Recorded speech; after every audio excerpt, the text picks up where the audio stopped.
Tinilang na paaga ang pagsalubong sa bagong taon sa Ipil, Zamboanga, Sibugay. Pero sa malapitan, nasusunog na pala ang mga tindahan ng paputok.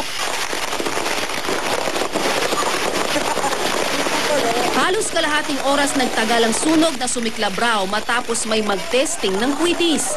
Ayon kay Youth Scooper Frankie Faren Ordeniza, wala namang naiulat na nasaktan. Pero nadamay ang ilang motorsiklong nakaparada sa lugar. Hindi na bago ang sunog sa mga tindahan ng paputok.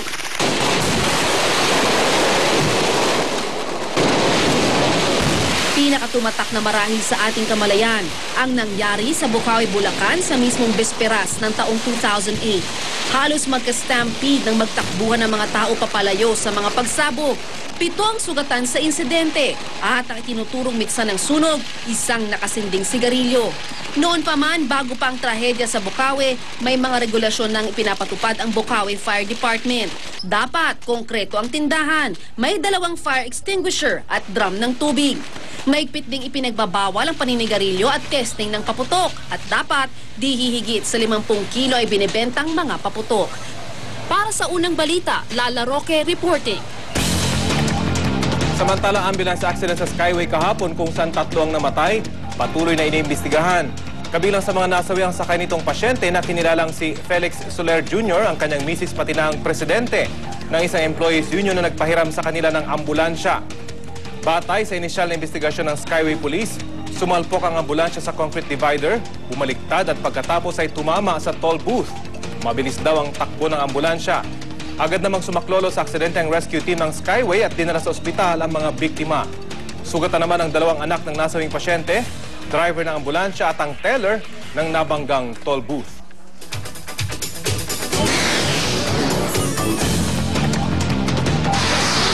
US President Barack Obama enjoy sa pagkain ng snow cone habang nagbabakasyon sa Hawaii. Namataan ang Pangulo sa isa sa mga paborito niyang tindahan ng snow cone, kasama ang kanyang pamilya at ilang kaibigan. Umorder si Obama ng kombinasyon ng melon, lemon lime at cherry flavor ng snow cone. Kung dati karaniwang naka-coat and tie si Obama, ngayon, relax ang forma niya sa kanyang polo shirt, khaki shorts at flip-flops. Pagkatapos bumili ng snow cone, nakipagkwentuhan din ang Pangulo sa mga empleyado ng tindahan. Mananatili sa Hawaii ang pamilya Obama hanggang January 2. New York, balot pa rin ng makapal na snow. Stranded tuloy ilang sasakyan sa lansangan, kaya naman puspusan na ang cleanup operations, lalo pat umabot na sa 20 inches ang snow sa Central Park. Unti-unti namang nanunumbalik ang flights sa LaGuardia at John F. Kennedy airports. Pero aabutin pa raw ng ilang araw bago ma-rebook ang lahat ng nakanselang flights.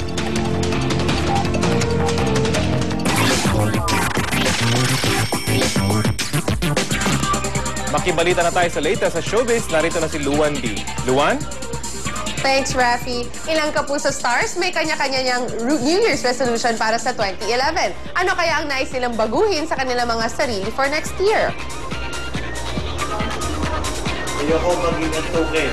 Medyo nalilate ako. Ayoko na maulit yun. Tapos yung mga gamit ko, hindi ganun kaayos. Ngayon, kung ano ako dati, kasi nawala yan ibabalik ko. Bawasan na pagiging makulit. At sabi nga ni Joshua, dapat maging mas mature gumalaw. Gusto ko maging professional lahat-lahat sa magiging trabaho na darating sa akin. Pipilitin ko mas maging mature. Kasi daming sabi sa akin na masyado akong makulit for my age. Titipid na po ako. Kasi po magastos ako Super gastos ko. Siguro po ngayon, sa 2011, itatry ko pong mas mabawasan ng konti. To keep healthy. Kasi this year, ang dami kong kinain na chichiri. Keep healthy and work harder. Wala po, ayoko po mag-New Year's resolution kasi every time nag-New Year's resolution ako, hindi ko naman nagagawa.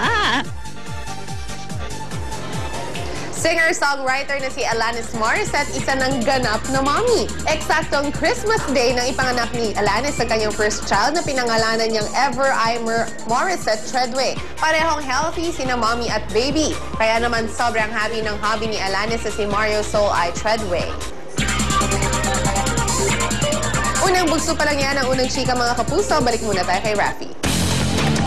Salamat, Luan. Makibalita na tayo sa latest sa lagay ng trapiko. Narito si Love Anuver. Love? Maraming salamat, Rafi, sa umaambon na umaga sa iyo at sa ating mga kapuso. Ito na po ang ating daloy ng trapiko, mga kapuso. Unahin na po muna natin itong aming kinaroonan. Magkabilang lane din po ito ng Marcos Highway na sa mga oras na ito, mga kapuso, napakaganda pa naman ho ng daloy ng trapiko.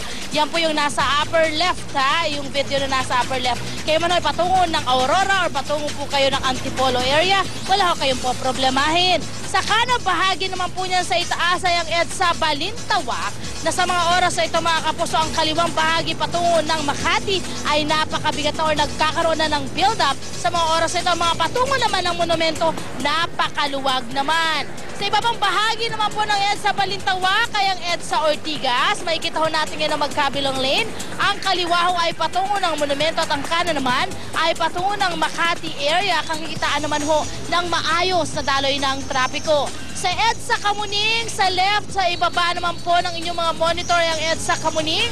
Makikita ho natin ngayon yung kaliwa ho patungo ng monumento. Walang problema, pero ang kanang bahaging lane patungo po ng Makati, baba man po o taas, wala ho kayong pagpipilian. Napakabigat na po, siksik, liglig, wala na pong mapaglagyan itong ating mga motorista dyan. Pwede ho natin gamitin yung ating mga Christmas lanes para ho makarating ho tayo sa ating paroroonan. Okay?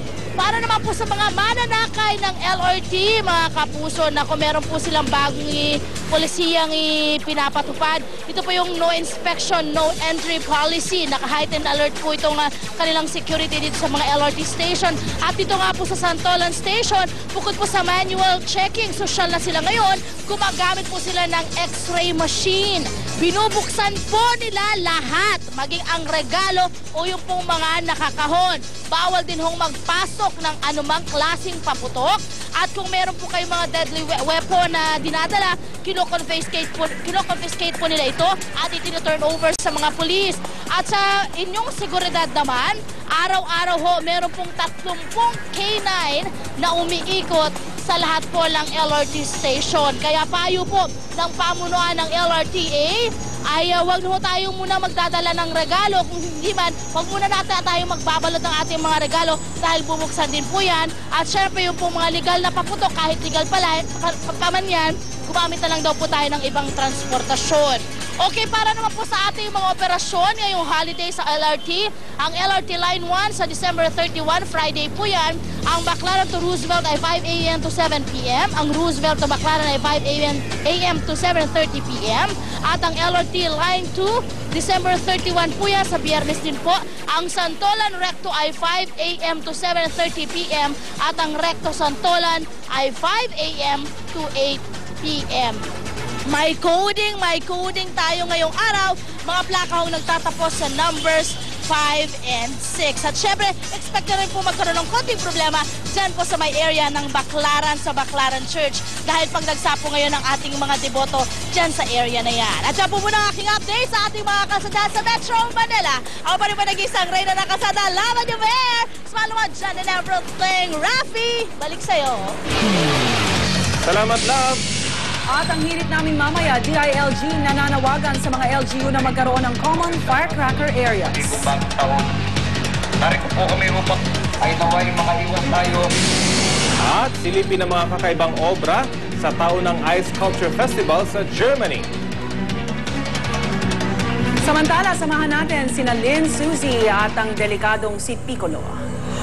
Oh! Piccolo! I can't believe it! So you're dangerous pala. Ayan. Cute pero malakas ang dating. Siyempre. Delikado. Iba ang arrive ko. Sumasabog siya pero hindi siya nanonorotot. Uy, salamat, Ray.